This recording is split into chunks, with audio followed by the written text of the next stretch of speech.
கண்மணி வந்து இந்த மாரி பேசுறத பார்த்துட்டு வந்து செம்மையா டென்ஷன் ஆயிடுறாங்க வெண்ணிலா. வெண்ணிலா வந்து பாட்டிக்கிட்ட போய் பேசுறாங்க. இதெல்லாம் இப்படியே விடவே கூடாது. அந்த கண்மணிய வீட்ட விட்டு வெளிய அனுப்பணும் அப்படின்னு நம்ம சொல்றாங்க.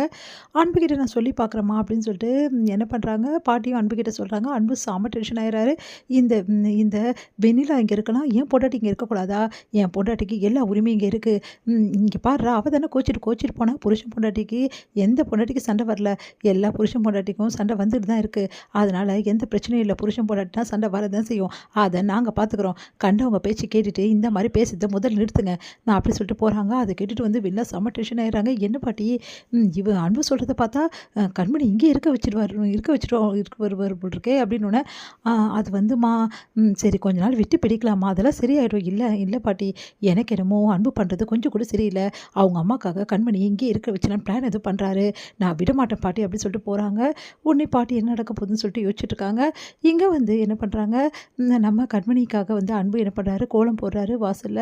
கோலத்துல வந்து ஐ லவ் யூன்னு வந்து எழுதி வச்சிருக்காரு. அதே மாரி வந்து பலூன்லாம் வந்து இந்த மாரி ஹாட் பலூன் எல்லாமே வந்து எடுத்துட்டு வந்திருக்காரு. அதுலேயும் வந்து பார்த்திங்கன்னா, நெறைய பலூன்ஸ் வந்து ஐ லவ் யூன்னு சொல்லிட்டு சொல்றாரு. குடுத்து ஆனா வந்து அதையும் கண்மணி வந்து உடைச்சு விட்டுறாங்க. அதனால கண்மணி வந்து தொடர்ந்து வந்து அன்பு வந்து இன்சல்ட் பண்ணிட்டே இருக்காங்க. அதனால அன்பு என்ன பண்ணுறதுன்னு தெரியாம தவிக்கிறாரு. அவரோட வந்து தம்பி வந்து ஒரு ஐடியா சொன்னதால அன்பு என்ன பண்ணுறாரு, ஸ்கூட்டர் ரைடுக்கு வந்து கண்மணிக்கு வந்து கூட்டிகிட்டு போகிறாரு.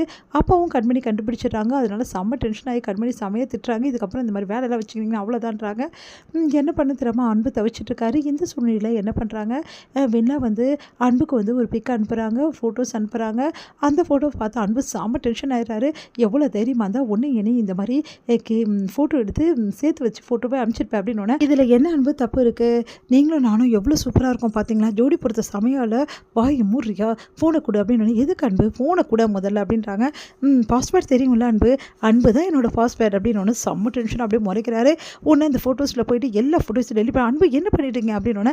இங்கே பாரு, இதுக்கப்புறம் தேவையில்லாமல் இந்த மாதிரி வேலையெல்லாம் பண்ணியிருந்தேன் உனக்கு மரியாதை கெட்டு போயிடும். உனக்கு அசிங்கமாகவே இல்லை, நான் கண்மணியோட புருஷன், அதை கொஞ்சம் கூட யோசிக்காமல் நீ பாட்டு இந்த மாதிரி வேலையெல்லாம் பண்ணிட்டு இருக்க. அடுத்த உன் புருஷன் அலையிறது தான் உன் வேலையா? அன்பு நீங்கள் ரொம்ப ஓவராக பேசுகிறீங்க. அப்படி தாண்டி பேசுவேன். எவ்வளோ தைரியமாக தான் இந்த மாதிரி வேலையெல்லாம் செஞ்சிட்ருக்க. என் கண்மணி என்கிட்ட வந்துட்டா, இங்கே வந்தது உங்கள் அம்மாவை பார்த்துக்க தான். யார் சொன்னது அப்படின்னு. கண்மணி சீக்கிரமாகவே என் கூட சேருவா, அந்த நம்பிக்கை எனக்கு இருக்குது. கண்மணிக்கு இப்போ விஷயம் தெரியல, அவள் தப்பாக புரிஞ்சிட்ருக்கா என்ன, அதெல்லாம் நான் எப்படி புரிய வைக்கணும்னு எனக்கு தெரியும். கண்மணிக்கு என் மனசை நான் நல்லபடி புரிய வைப்பேன், என் காதலை நான் புரிய வைப்பேன். அதுக்கப்புறம் நானும் கண்மணியும் இந்த வீட்டில் சேர்ந்து வாழ்வோம். அதை நீ பார்த்து வயிறு எரிய போகிறப்பார். கூடிய சீக்கிரம் இதையெல்லாம் பார்த்து நொந்து போய் இந்த வீட்டை விட்டு நீ ஓடலை, என் பேர் அன்பு இல்லை அப்படின்றானே. என்ன அன்பு, நடக்காத விஷயத்தெல்லாம் சொல்லிட்டு இருக்கீங்க. உங்கள் மனசு ஃபுல்லாக இருக்கிறது நான் தான். நீங்கள் என்ன நடித்தாலும் அது வந்து கரெக்டாகிடுமா? நீ இப்படியே சொல்லிட்டு இப்படியே சொன்னால் நான் வந்து பொய் வந்து உண்மையாயிடுமா? என் மனசு ஃபுல்லாக என் கண்மணி தவிர யாருக்கும் இடம் கிடையாது. ஒரு காலத்தில் உன்னை நான் விரும்பினதால இப்போ உன்னை விரும்பிட்டு இருப்பேன் நினச்சிட்டு இருக்கியா? உன்னை மாதிரி ஆளுங்களெல்லாம் யாருமே விரும்ப மாட்டாங்க. நீ எல்லாம் உன்னெல்லாம் என்னத்தை சொல்கிறதுன்னு தெரில, தள்ளிப்போ அப்படின்றாரு. அதை கேட்டுட்டு அன்பு, இங்கே பாருங்கள், நான் இப்போ சொல்கிற அன்பு, கூடிய சீக்கிரம் கண்மணி இந்த வீட்டை விட்டு நான் அனுப்பலை. என் பேர் வெண்ணிலா இல்லை, அதையும் பார்க்கலாண்டி. நீ என் கண்மணியை வீட்டை விட்டு அனுப்புறதுக்கு ஏதாவது சதி செய்தியனா உன்னை என்ன பண்ணணும் அப்படின்னு சொல்லிட்டு எனக்கு தெரியும். அதுக்கு முன்னாடி உன்னை வீட்டை விட்டு நான் எப்படி துரத்துறேன்னு மட்டும் பார்க்குறியா? நீ என்ன நினச்சிட்டு இருக்க, இதே வீட்டில் இருந்துடலான்னு நினச்சிட்டு இருக்கியா? இது ஏன் வீடுடி, என் வீட்டில் யார் இருக்கணும்னு நான் தான் முடிவு பண்ணணும். பாட்டி உனக்கு சப்போர்ட்டாக இருக்கிறதால என்ன வேணாலும் பண்ணிகிட்ருக்கியா? நானும் கண்மணியும் சேர்ந்து வாழ ஆரம்பிச்சிட்டா அந்த பாட்டியே உன்னை இந்த வீட்டை விட்டு கண்டிப்பாக அனுப்பிச்சிடுவாங்க. நடக்க தானே போகுது, பார்க்கலாம் அன்பு. சவாலா?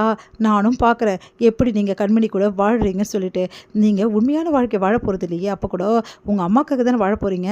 நான் உண்மையான வாழ்க்கை வாழ்கிறேனா இல்லை பொய்யான வாழ்க்கை வாழ்கிறேன்னா சொல்லிட்டு நீ பார்க்க தானே போகிற. இன்னும் உனக்கு விஷயமே புரியாமல் இருக்குது. நீ புரிஞ்சுக்கவும் தயாராக இல்லை. அந்த விஷயம் எனக்கு நல்லாவே தெரிஞ்சு போச்சு. உன்ன மாதிரி ஆளுங்களுக்கெல்லாம் எப்படி பதிலடி கொடுக்கணும் எனக்கு நல்லாவே தெரியும்.